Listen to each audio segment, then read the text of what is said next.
बिस्मिल्लाहिर्रहमानिर्रहीम अस्सलातु वस्सलामु अला खातमुन नबिय्यीन व अला आलिहि व सहबिहि अजमाइन। अस्सलामु अलैकुम व रहमतुल्लाहि व बरकातुहू। ईरान के जो अल-कुद्स ब्रिगेड है उसके जनरल केहानी साहब जो हैं वो पहुंचे थे कल इराक, और उन्होंने जाके इराक की गवर्नमेंट को कहा था कि वहाँ पर यानी कि इराक में शिया मलेशिया जितनी भी सरगर्म है, और एक से ज़ायद सरगर्म है, 3 कम अज़ कम हैं जो वहाँ पे सरगर्म हैं, उनके ख़िलाफ़ कोई भी एक्शन ना लिया जाए। एक्शन लेने का ऐलान इराक की हुकूमत ने कोई 2 माह पहले किया था कि सितंबर के आखिर तक ये जितने भी मिलिशियाज हैं ये अपना असला जो है वो जमा करवा दें। केहानी साहब को यूं जाना पड़ा कि इराक की हुकूमत और फौज जो उसके ज़ेर एहतमाम है उन्होंने एक्शन करते हुए इस मिलिशिया के कुछ तकरीबन 100 से ज़ायद अरकान को उस वक्त गिरफ्तार कर लिया जब वो सऊदी अरब के ऊपर बम मिसाइल दागने की तैयारी कर रहे थे, यानी कि वो उसकी प्रिपरेशन कर रहे थे।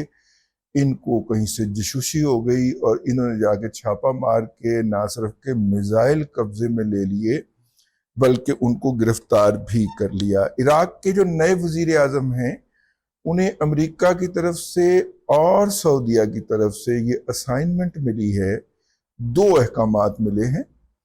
सऊदीया ने तो उन्हें कहा है कि भाई जरिए आपके यहाँ से हमारे यहाँ हमला हो रहा है और इनको रोकिए वरना फिर हम इनको रोक लेंगे। ये बात हो गई। दूसरी अमेरिका ने कहा है कुर्द बागी, इनको आपने कुछ नहीं कहना, कुर्द बागियों को आपने कुछ नहीं कहना, ये चूंकि हमारे कहने के ऊपर एक्ट करते हैं ना तो इसलिए इनको कुछ नहीं कहना। तो ये 2 इस वक्त इराक की जो हुकूमत है, जो वहाँ के वजीर आज़म हैं, एक बैंकर को वहाँ के शौकत अजीज़ साहब जो हैं वो प्राइम मिनिस्टर बना दिए हैं वहाँ की फ़ौज ने, तो वो जो हैं अब इस तनी हुई रस्सी पे चल रहे हैं। तो उन्होंने नोटिस कर दिया था, ये केहानी साहब जो हैं अल-कुद्स ब्रिगेड के जो जर्नैल सरबराह हैं, इन्होंने जाके कहा कि अगर आपने ऐसा किया तो हम इसे समझेंगे कि आपने ईरान की पीठ के अंदर छुरा घोंपा है। ये कल तक उनका बयान नहीं आया था, आज उनका ये बयान मीडिया के अंदर आ चुका है। और बुनियादी वजह क्या है कि वो मिलिशिया जो है वो कायम की थी इस वक्त ईरान में, अगरचे अहले तशीयों की आबादी 60 से 65% कही जाती है, लेकिन इसमें भी 2 तफरीक है। मेजोरिटी इनमें से जो है वो ये जो 65% आबादी है, बाकी सुन्नी अरब हैं। ये जो हैं इनमें से 2 है, एक तो असना अशरी हैं जो रवायती उनका नुक्ता नज़र रहा है, और दूसरे हैं वो वलायत फ़कीह वाले हैं जो कि इनको इमाम मानते हैं, जो कि खमीनी साहब या खामेनाई साहब का जो इंस्टीट्यूशन है, और अब मुश्तबा खामेनाई साहब उनकी जगह आ गए हैं। तो ये वहाँ पे इख्तलाफ रहता है। इसी इख्तलाफ की बुनियाद के ऊपर आपस में सर फटवल भी होती है, लड़ाई भी होती है। तो एक तो ये हो गया।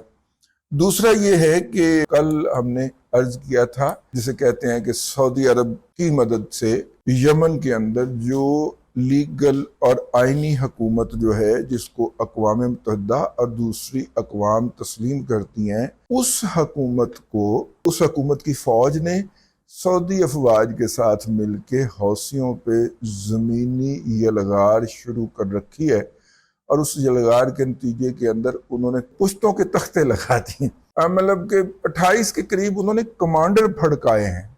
और ये बात जहन में रखिए कि अभी तक ये पिछले 2-4 दिनों से पहले तक कभी हौसियों का कोई कमांडर नहीं मारा गया। पाकिस्तान के दारुल हुकूमत इस्लामाबाद की तरफ मार्च किया था ताहरुल कादरी और इमरान अहमद खान नियाजी ने, और यहाँ पे चूंकि पार्लियामेंट मौजूद थी और पार्लियामेंट के अंदर मौजूद जमातें आपस में मिल गईं और उन्होंने कहा कि नहीं भाई हम नहीं भागेंगे, ना तुम्हारे कहने के ऊपर इस्तीफा देंगे। अब यमन के अंदर जी सूरत हाल ये है कि दारुल हुकूमत और मुल्क के दीगर 20% इलाके के ऊपर हौसियों का कब्जा है, और 80% या 75% इलाके के ऊपर कब्जा करने वाली हुकूमत जो है वो दारुल हुकूमत की वापसी के लिए कोशिश कर रही है। اس حکومت کی فوج سعودی فوج کی مدد سے اب حوثیوں پہ چڑھ دوڑی۔ 28 تو کمانڈر مارے ہیں، سینکڑوں ان کے جنگجو مارے ہیں۔ باقی جو اس طرح کے موقعوں کے اوپر ہوتا ہے کہ باقیوں میں بددلی پھیل جاتی ہے، تو باقی قبائل آہستہ آہستہ سرکنا شروع ہو چکے ہیں حوثیوں کے ساتھ سے۔ اسلحہ جو ہے حوثیوں کو حسب سابق، حسب روایت امریکیوں نے پہنچایا تھا۔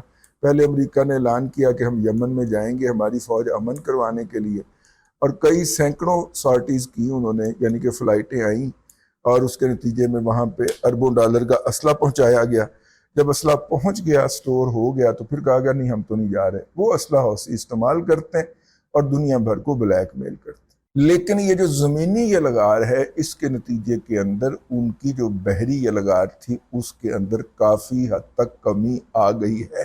اور اب آپ نے دیکھا ہوگا گزشتہ 3 روز سے انہوں نے باب المندب جو ہے وہاں پہ کسی جہاز، بحری جہاز کے اوپر میزائل شزائل نہیں داغا، جو ہے وہ اس وقت اپنے سروائیول کی جنگ کے اندر مصروف ہو گئے ہیں، بعین ہی جس طرح کے یہ جو پاپولر اور شیبی وغیرہ جو ہیں عراق کے اندر اپنی سروائیول کے جنگ کے اندر موجود ہیں۔ اگر سعودی ایئر فورس یا یمنی ایئر فورس صنعاء کے ہوائی اڈے کے اوپر ایرانی طیاروں کو نہ روکتی، تو ہو سکتا ہے کہ ایران کے یہ جو جرنیل ہیں، یہ القدس بریگیڈ کے، یہ وہاں پہ بھی کچھ چکر شکر لگا کے ہنگورا شنگورا مار کے آتے۔ لیکن پچھلے دنوں جب یہ خامنائی صاحب کی آخری رسومات میں شریک ہو کے پہنچے تھے واپس، اس وقت ان طیاروں کو یمن کی حکومت کی فوج نے گولیاں شولیاں برسا کے، میزائل شزائل مار کے صنعاء کی پورٹ پر نہیں اترنے دیا تھا۔ تو اس کے بعد ایران کا ایک قسم کا سلسلہ منقطع ہے۔ اس کے علاوہ سعودی بحریہ نے ایسے کئی بحری جہازوں کو، بلکہ 2 سے 3 جہازوں کو ڈبویا جو کہ ایران سے اسلحہ اور میزائل لے کر حوثی باغیوں تک پہنچنے کی کوشش کر رہے تھے۔ تو یہ 2 باتیں آپ نے مد نظر رکھنی ہیں۔ اب جا کے ان کو دھمکی ہمکی لگا کے آئے ہیں یہ کہانی صاحب جو ہیں، اور انہوں نے کہا ہے کہ بھائی جان آپ جو ہے نا وہ تھوڑا سا وقت دیں ان کو، یہ کرے وہ کرے، اگر آپ نے ان کو وقت نہ دیا تو ہم سمجھیں گے کہ آپ نے ایران کی اس کے اندر چھرا گھونپا ہے۔ پاکستان کے وزیر داخلہ جناب سید محسن رضا نقوی صاحب جو ہے وہ ایران کے دورے پہ پہنچے تھے، انہوں نے ملاقاتیں کی ہیں، اور ان کی ملاقاتوں کے وہاں پہ موجود ہونے کے دوران ہی جو نئے سربراہ مقرر کر دیے گئے ہیں، پاسداران انقلاب کے نئے سربراہ جرنیل کی تقرری ہوئی ہے، اور اس کے علاوہ جو مذاکراتی ٹیم ہے اس میں سے انہوں نے جو سپیکر صاحب ہیں قومی اسمبلی کے ان کو نکال دیا ہے، اور ان کی جگہ جو صاحب آئے ہیں وہ کافی ہارڈ لائنر ہیں۔ بہرحال یہ کچھ اپڈیٹ تھا ایران کے حوالے سے۔ بڑی ایران کی پراکسیوں کو عراق میں اور یمن میں بہت مار پڑ رہی، اور ایران ان کو بچانے کے لیے ماں سوائے دھمکیاں دینے کے وہ بھی بڑے مؤدب انداز میں کچھ کر نہیں سکتے۔ اب تک کے لیے اتنا ہی، اگلے ولاگ کے اندر پھر حاضری ہوگی۔ اللہ تبارک و تعالیٰ آپ کو آسانیاں عطا کرے اور آسانیاں خلق خدا میں تقسیم کرنے کی توفیق عطا کرے۔